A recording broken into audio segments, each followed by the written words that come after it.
नमस्कार दोस्तों, हमारे चैनल भवानी विश्वकर्मा में आपका स्वागत है। आज हम जानेंगे कि सौभाग्यवती नारी सौभाग्य के लिए कौन सा उपाय कर सकती है। अखंड सौभाग्य के लिए कौन सा उपाय करना चाहिए, इस बात को आज हम पंडित श्री प्रदीप मिश्रा जी द्वारा जानेंगे इस वीडियो में अंत तक ज़रूर बने रहें, तभी आपको हमारी सारी बातें समझ में आएंगी। और अगर आपको हमारा चैनल अच्छा लगे तो हमारे चैनल को सब्सक्राइब करना ना भूलें। तो आइए जानते हैं कि सौभाग्यवती नारी अखंड सौभाग्य के लिए कौन सा उपाय करें। सुंदरी के स्थान पर जल क्यों चढ़ाया जाता है?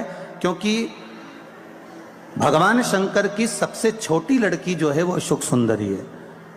और ये जो छोटी लड़की है अशोक सुंदरी, ये नारी को अखंड सौभाग्यता का वर प्रदान करती है। कौन सी नारी को, किस नारी को अखंड सौभाग्यता देती है?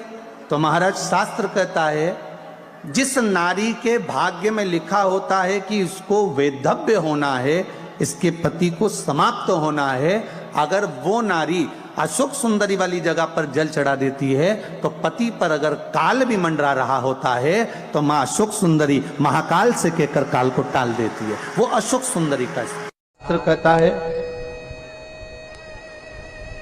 सौभाग्यवती नारी जितना भजन पूजन करती है, सौभाग्यवती नारी जितना भगवत नाम स्मरण करती है, भगवत पूजन करती है, व्रत करती है, साधना करती है, तप करती है, पूजन करती है, पाठ करती है, आराधना करती है, अर्चना करती है,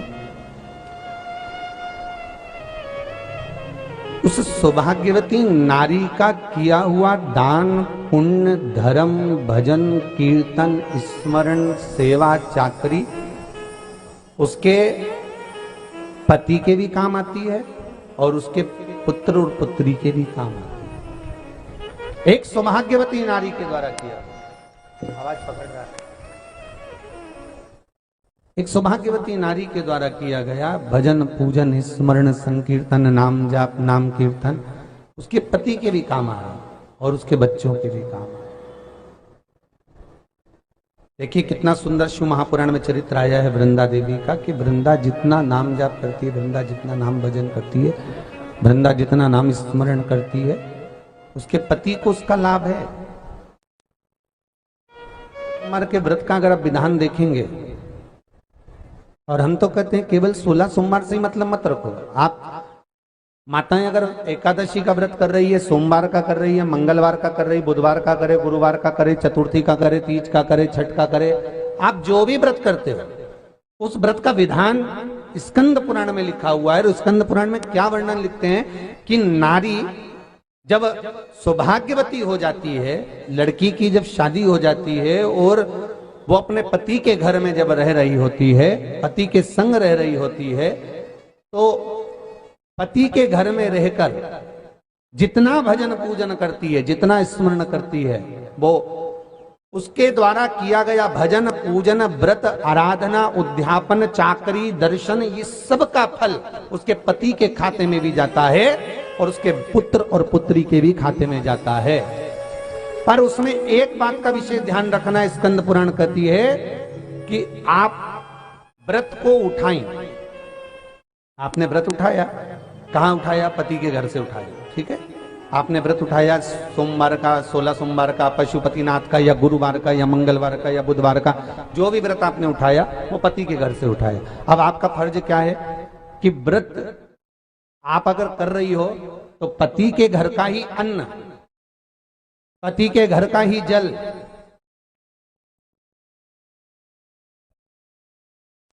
पति के घर का ही सुख आनंद महाराज हमको प्राप्त हो।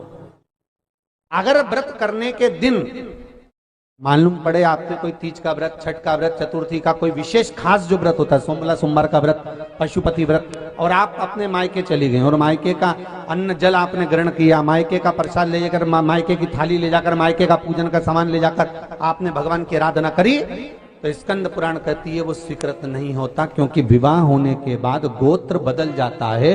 उस गोत्र का अन्न चाहिए, उस गोत्र का भाग चाहिए। ऐसा लगने लगे कि हाँ बहुत कष्ट है, कर्जा भी बढ़ गया, तकलीफें भी बढ़ गई, बहुत दुख भी बढ़ रहा है, कहीं परिवार सही नहीं चल रहा है, तो प्रयास करते रहा करो। हफ्ते में एक बार एक चावल का दाना जल के पात्र में डाल लिया, एक काली मिर्च जल के पात्र में डाल ली, और उस जल को ले गए, थोड़ा सा चंदन का छींटा डाल दिया, ले जाकर शिव जी को समर्पित कर दिया। शंकर को जल चढ़ाने के लिए 5 स्थान हैं जहां शिव को जल चढ़ाया जाता है, और शंकर उस जल को स्वीकार करते हैं, जिसको पंचगंगा कहा गया। 5 स्थान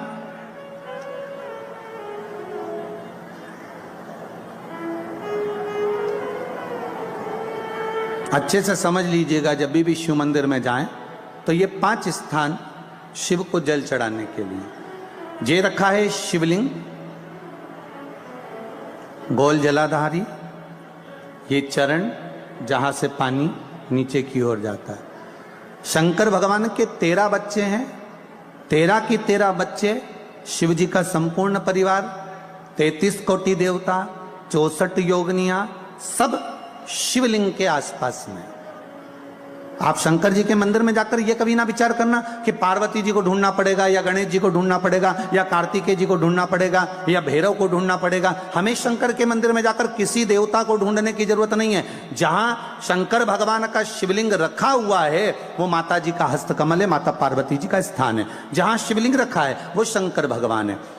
जहां जलाधारी है उस जलाधारी के पास में जहां पानी बहता है बीच में अशोक सुंदरी का स्थान है। जहां से पानी बह रहा है उसका राइट भाग, वहां गणेश जी का स्थान है, लेफ्ट भाग कार्तिकेय जी का स्थान है। शंकर भगवान के ऊपर जो जल गिर रहा है वो शंकर भगवान की 5 लड़कियां, जया, विषहरा, शामली बारी, दौतली, देव, ये शंकर जी की 5 बेटियां ऊपर हैं। जहां से पानी बहकर उस निकासी से, जहां नाली बनी रहती है, पानी जहां से निकलकर बाहर मंदिर के जा रहा है वो 33 कोटि देवताओं का स्थान है। इसलिए सारे मंदिरों की परिक्रमा हो सकती है पर शंकर जी के मंदिर की परिक्रमा नहीं करते, क्योंकि वो जल जो जा रहा है वो 33 कोटि देवताओं का स्थान है, उसको हम लांघ नहीं सकते। वो स्थान जल चढ़ाते समय आप इसका स्मरण रखें। पानी का जब पात्र लेकर जाते हैं मंदिर के अंदर, सबसे पहले शिव जी का जो जलाधारी है उसमें राइट भाग पर अपनी मनोकामना कर कर जल चढ़ाएं, फिर लेफ्ट भाग में चढ़ाएं रोग मुक्ति के लिए। अशोक सुंदरी की जगह पर चढ़ाएं, ये 3रा स्थान। 4था स्थान माता पार्वती जी का जो कटी भाग है जहां पर शिवलिंग रखा हुआ है उस भाग पर जल चढ़ाएं, 4था भाग। 5वां भाग शंकर जी के ऊपर चढ़ाएं। ये 5 जगह पर जल क्रमवाइज चढ़ाएं। आप लोग जाते हो डायरेक्ट जाकर शंकर जी पे जल उंडेल करा जाते हो, सीधे गए और शिव जी पे जाकर आपने जल चढ़ा दिया। हमारे यहाँ शास्त्र कहता है जैसे अपन देवताओं की पूजन करते हैं तो पंडित जी सबसे पहले पूजन किसकी कराते हैं? जम के बोलो जरा, गणेश जी की। गणेश जी के बाद पूजन कराते कराते कराते कराते कराते कराते आगे के सारे देवता कराते कराते कराते कराते फिर मूल पूजन पर पहुंचते हैं। आप डायरेक्ट मूल पूजन पे पहुंच जाते हो। और सरल भाषा में समझ लो, जितनी सरल भाषा में समझोगे ना उतना अपने जीवन में उतर जाएगा। इस छत के ऊपर आपको चढ़ना है, निशानी रखी है,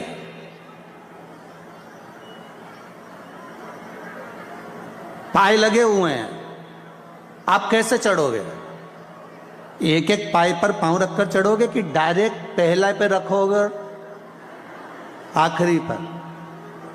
जम के बोलिए जरा, एक एक पाए पर पांव रखोगे ना कि धीरे धीरे हमको चढ़ना है। उसी तरह शिव मंदिर में पहुंचने के बाद पहला गणेश स्थान, कार्तिकेय स्थान,